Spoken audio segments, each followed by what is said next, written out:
Happy holidays and welcome to My Streaming Bubble, the podcast where I talk about the streamable media I love with the people I tolerate. I am your TV watching and talking host, Jen. And it's timey-wimey for the final round of Doctor Who Christmas minisodes. And today we're finishing it off with Ncuti Gatwa's 15th Doctor. So I will say I'm sad that there's no 2025 Doctor Who Christmas or even a festive special.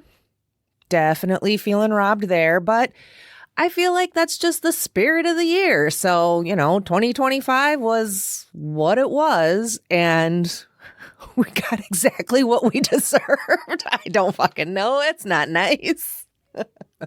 But if there was any year where one was needed, I think it was definitely this one, but that's all right. Looks like we're due for one next year, so hopefully it will make up for this year, the lack of one for this year.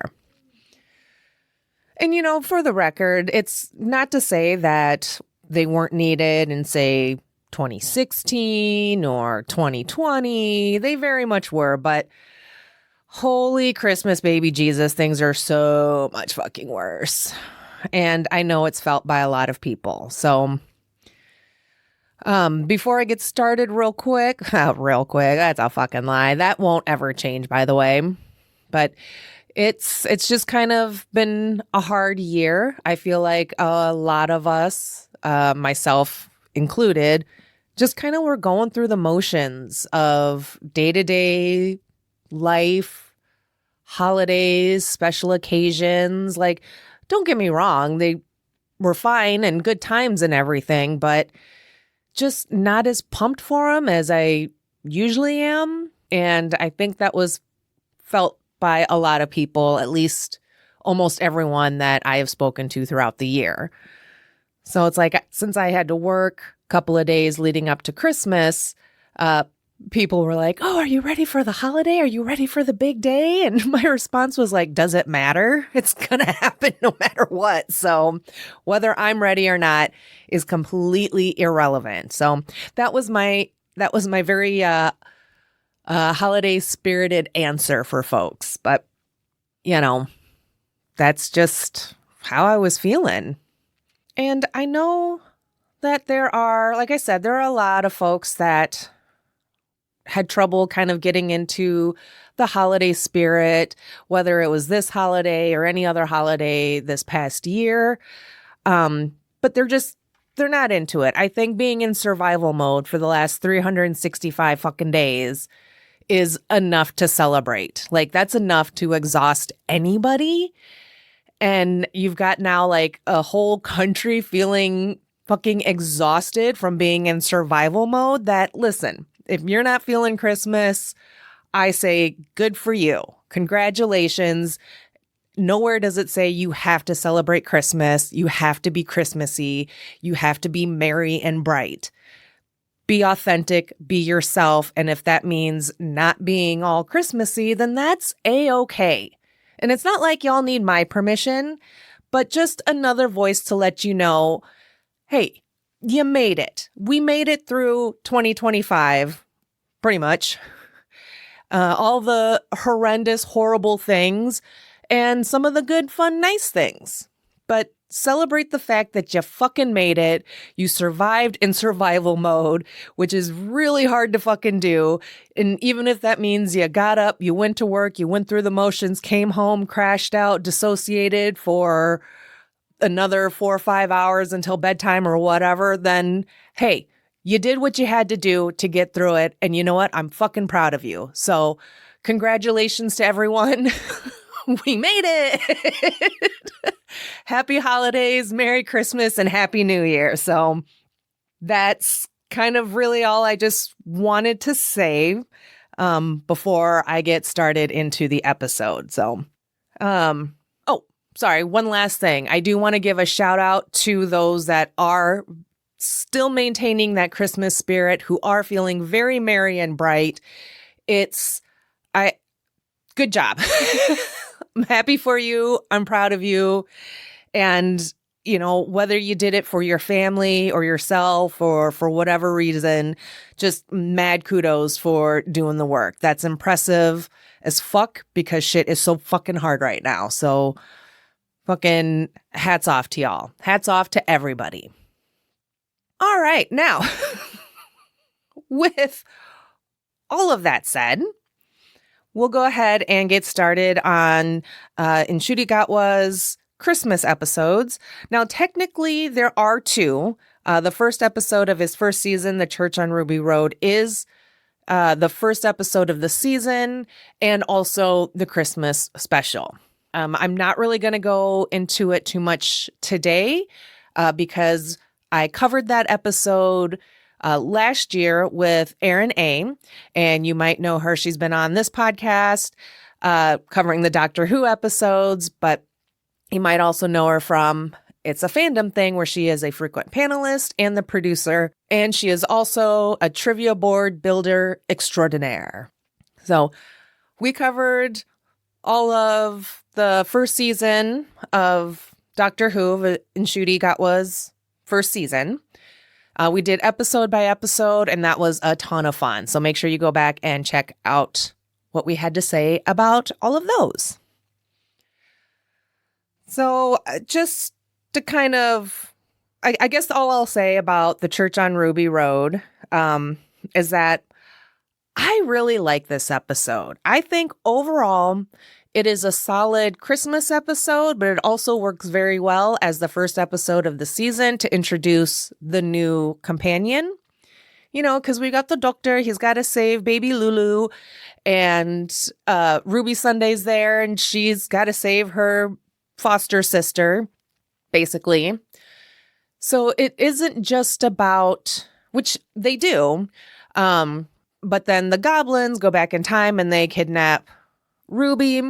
So then it becomes a mission to save Ruby Sunday from getting kidnapped and altering the timeline, making everyone sad. But yeah, it's because I feel like the kidnapping of baby Lulu is very much kind of in line with a Christmas episode. We get a fun little dance number with the little goblins, which is just kind of silly. But then I feel like once the goblins go back and kidnap Ruby as a bebe, that's kind of more tied to Ruby as the companion and what her story is. And then kind of how her story all ends and gets wrapped up and everything, I thought just was very nice. And it works for me. So, that's kind of it. It just reinforcing that I do really like that episode. I think it's a solid Christmas episode, but it's also a solid season premiere and setting everything up for the rest of the season. Okay, so his official, well, the other one is official as well, but his standalone Christmas episode, Joy to the World. This one came out last year, and IMDb says, when Joy opens a secret doorway to the Time Hotel, she discovers danger, dinosaurs, and the Doctor. But a deadly plan is unfolding across the earth just in time for Christmas. And what I says about this, I love Nicola Coughlan. Let's see. This episode was written by Stephen Moffat and was directed by Alex Pillai, and it stars Ncuti Gatwa, Nicola Coughlan, Steph Delwally, and more. So I have to admit, I'm a little conflicted with this episode. Like, I like it. As of right now, it's like a solid, maybe like 6.3 or something. It's not super duper high. And all I know is that I like like like various aspects of this episode. Like, okay, I like Joy's story. I like Anita's story. And Trev is just a treasure. I love him to pieces. And I like how their stories flowed. And how they were connected with the doctor and how they were with the doctor. It's like he's got 3 companions in this episode, but instead of working as one big team, they're separated out. And then the way Anita's story kind of comes full circle, and then she gets to be the hotel manager for the Time Hotel, I think is fucking awesome. Like, that makes me really happy for Anita because I really liked her. And then we get Joy, and she's, putting on that happy face, that bubbly personality, but she's got a lot of anger seething just below the surface, just bubbling just below the surface, as the doctor says. And I feel like that is very relatable for a lot of people. And I really like how Nicola plays Joy and Joy's overall story, from being bubbly and sweet to unleashing her anger to accepting her fate and becoming the star. But for some reason, all together like that, I don't know that I love it, right? Like, I love Joy's story. I love Anita's story. I love Trevor. But all together, I don't know if, I don't want to say maybe it was just a little too much. Maybe they each kind of deserved their own episode, instead of just kind of cramming in these 3 companions and with different roles to play. Don't get me wrong.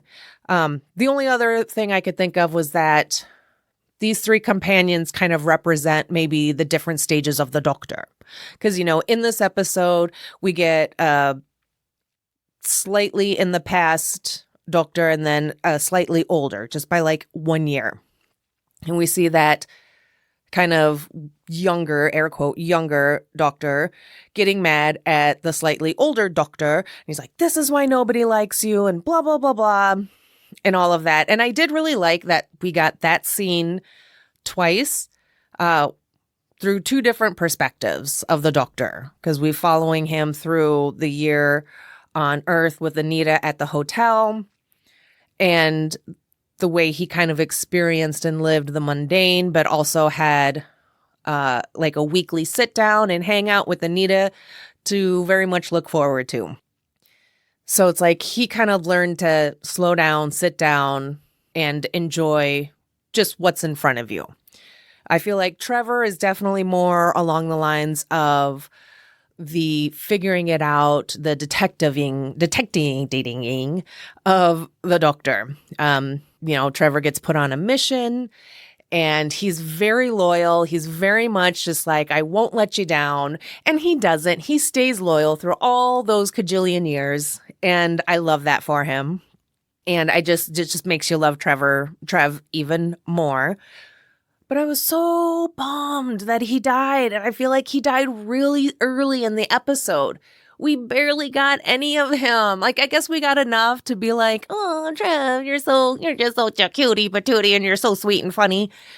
But I wanted more of Trev. And I'm just, like I said, I'm just bummed that he died and that he died so early in the episode.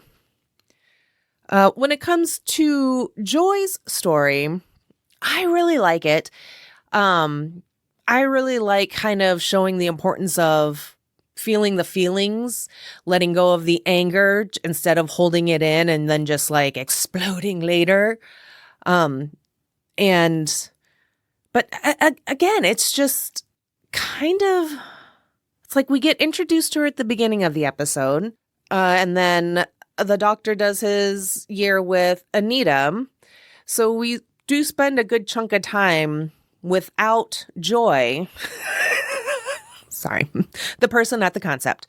So it's like you almost are like, well, where's Nicola Coughlan? She's like the special guest star of this episode. Why did we only get like 30 seconds of her in the beginning? And we get more of her, after his time with Anita and opens a case and all of that. And that's fine. But I just feel like with that chunk of time missing without Joy, it feels like underutilizing Nicola Coughlan. And because she's so good. Between Bridgerton and Dairy Girls, she is fantastic. And then there was like I think it was a Tubi original series. And now I'm blanking on the name. I think it was like Big Something, Big Mood or something like that.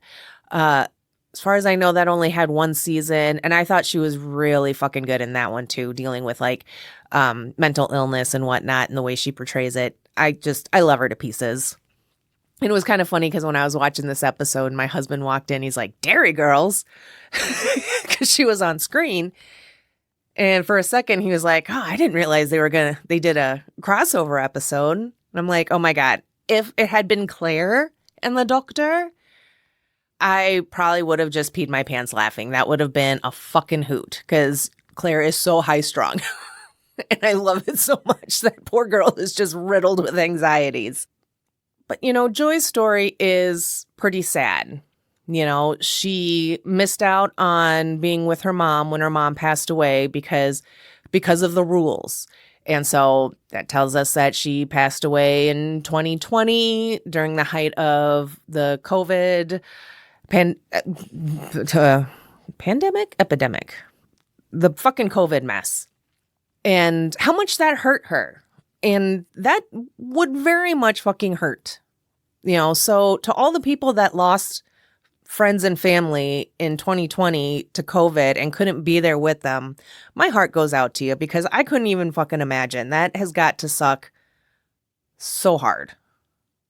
I really wish I had something better to say than just, it sucks so hard. I'm sorry.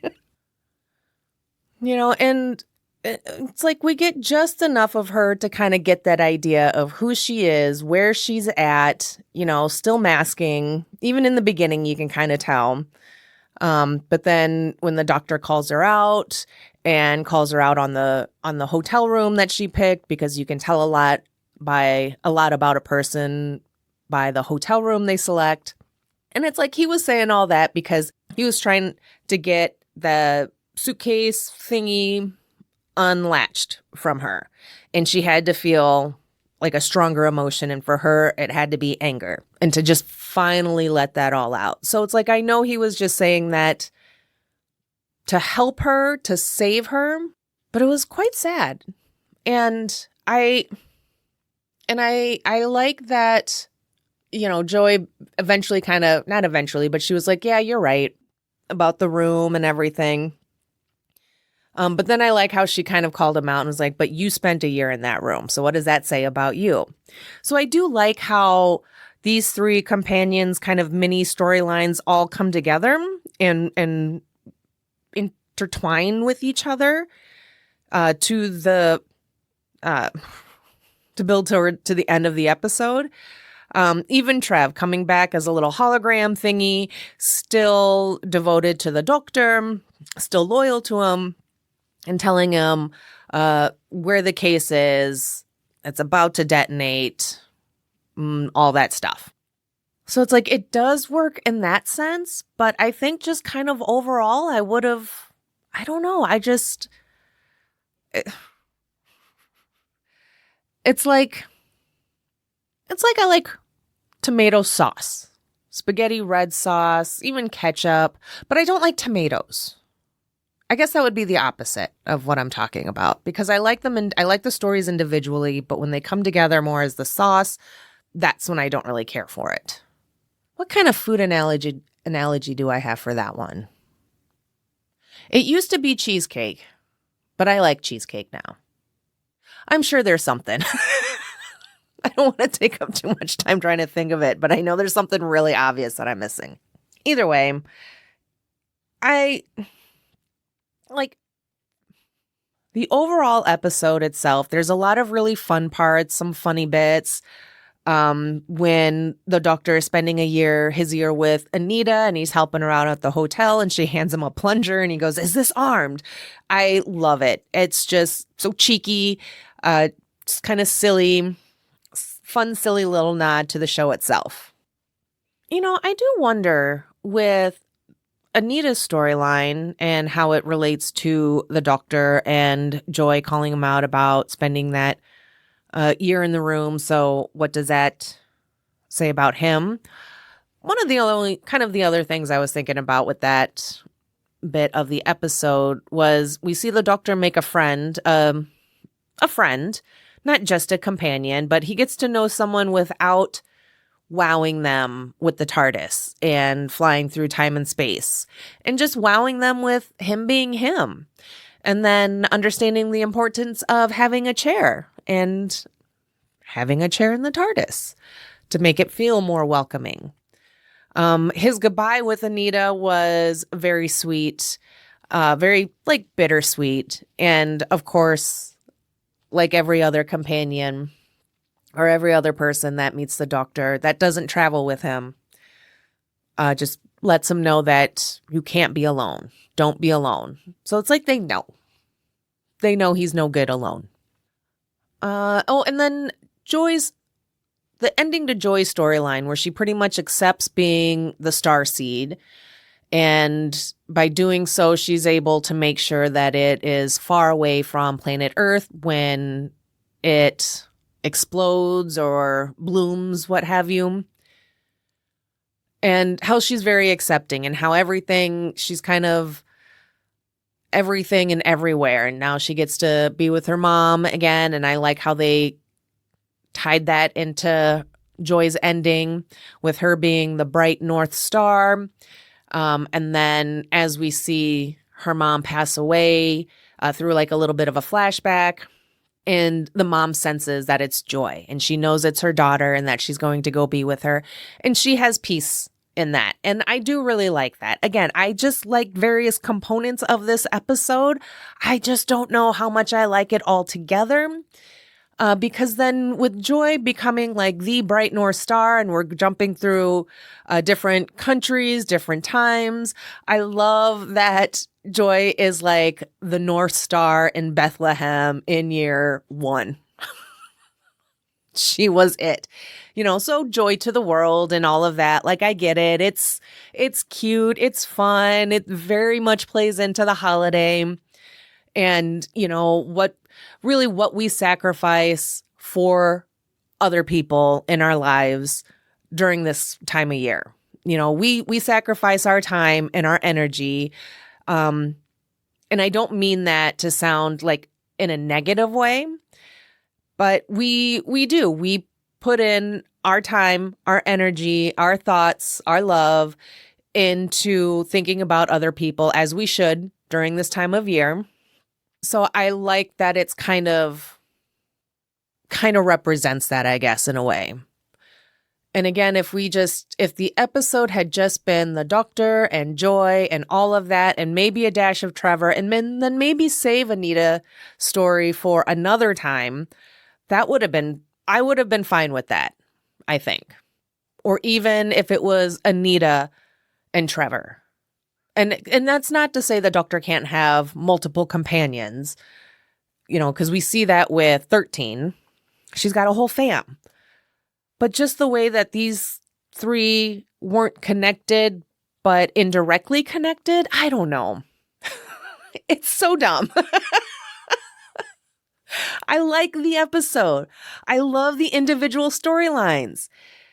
Altogether, though, it's a little like, it works. It works. It's fine. But it's not really one that I guess I'm over the moon for, so to speak. I also have only watched it like 3 or 4 times. Is that enough? Maybe I need to watch it more. And that's pretty much it. That's the long and short of it. It's a good Christmas episode. I think Ncuti does a fantastic job. I love him as the Doctor. I love his version of the Doctor. And I think we need to see more of him as the Doctor. And I don't know what the fuck is going on with the series right now and the bullshit with Disney and just all of that fucking mess. I don't know what's happening. But I don't like it. Plain and simple. Because where's my Christmas episode? Where's our new season? What the fuck? Just give me one consistent fucking thing this year. Holy shit. But yeah, I that's pretty much going to be it. So again, I guess even just talking this out to myself at you guys, I'll bump it up to like a high 6. Like a 6.9. 69. Because of how much I do like the individual storylines. And I do like how they all come together at the end. But I guess I just spreading my emotions too thin through this episode, maybe. I'm not entirely sure, but it's a good episode. It's not a fave. It's not the Return of Dr. Mysterio, so it's definitely above that. But yeah, I like it, but I don't love it. And I guess that's all I have to say about that. I feel kind of bad that ending these Doctor Who Christmas minisodes on kind of a downer. I was hoping this would be a lot more fun and jolly, but you know what? It is what it is, and I'm not going to force it to be anything more than what it is. So that will do it for me today for the year. So I just want to say again to all my lovely bubblies, all my tolerables, thank you for being the bright, shiny moments in this last year and the years previous. I love you all. I appreciate you all. Thank you all so much. Truly. And just a happy holidays to everyone and a happy new year to everyone. Or as they say in Crybaby, the movie by John Waters, have a cool Yule and a frantic first. And I will talk at all of y'all next year. So once again, thank you all so much for listening and keep streaming. Goodbye. If you're enjoying this podcast, be sure to let me know by rating and reviewing on a podcast player near you, and by sharing your favorite episodes with your friends, family, and mail carrier. Then be sure to follow me on all your favorite socials like Facebook, Instagram, Threads, and Blue Sky. Just search My Streaming Bubble and I should pop on up there for ya. If you have suggestions on what I should stream in my bubble next, or you want to be tolerated, send an email to mystreamingbubble@gmail.com. Looking for merch? Stop by my Redbubble store where you can find and buy My Streaming Bubble stickers, hats, shirts, and more. You can also head over to buymeacoffee.com and, well, buy me a coffee. Need more podcast me in your life? Then be sure to check out my other podcast, Twin It to Win It. That's a monthly podcast that I co-host with my podcast brain twin, Erin from It's a Fandom Thing, where we test our twinningness by trying to guess if we both feel the same way about different horror movies. You can find and follow us on Facebook, Instagram, Threads, and Blue Sky. And most importantly, you can listen, rate, review, and share from most podcast players. Thank you for your support and keep streaming. Goodbye.